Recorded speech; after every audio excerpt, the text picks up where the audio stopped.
আমার আরেকটি নতুন ব্লগে ইউটিউব চ্যানেল এমডি জুগুল হায়দারতে আমি আপনাদের আরেকটি নতুন ভিডিও এখন দেখাচ্ছি। সেটি হলো লোহারের মকসেদপুর ডাক বাংলো পদ্মার পাড়ে একটি ক্যাফে, এটি রেস্টুরেন্টই বলা চলে। এই রেস্টুরেন্টটির নাম হলো পদ্মা রিভার ভিউ রেস্টুরেন্ট। খুব সুন্দর একটি রেস্টুরেন্ট, একেবারে পদ্মার পাড় ঘেঁষে এই রেস্টুরেন্টটি গড়ে উঠেছে। আর এখানে বসে আপনারা একেবারে পদ্মা নদীর দৃশ্যগুলো খুব কাছ থেকে দেখতে পাবেন।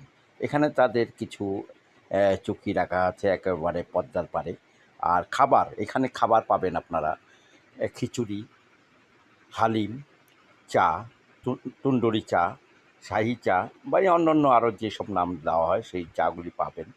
তারপরে পাবেন জুস, ম্যাঙ্গো জুস, সব ধরনের জুসই এখানে পেয়ে যাবেন।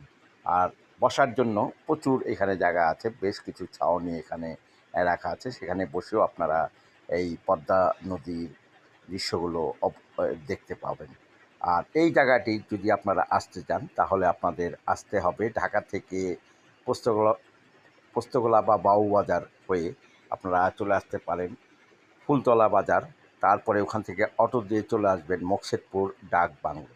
ডাক বাংলো আসলেই পদ্মার পাড়ে নেমে কিছু দূর পূর্ব দিকে হাঁটলেই এই পদ্মা রিভার ভিউ রেস্টুরেন্টটি পেয়ে যাবেন। যদি আমার এই ভিডিও আপনাদের ভালো লেগে থাকে তাহলে অবশ্যই লাইক, শেয়ার এবং কমেন্টস করবেন। ধন্যবাদ সবাইকে আমার ভিডিও দেখার জন্য।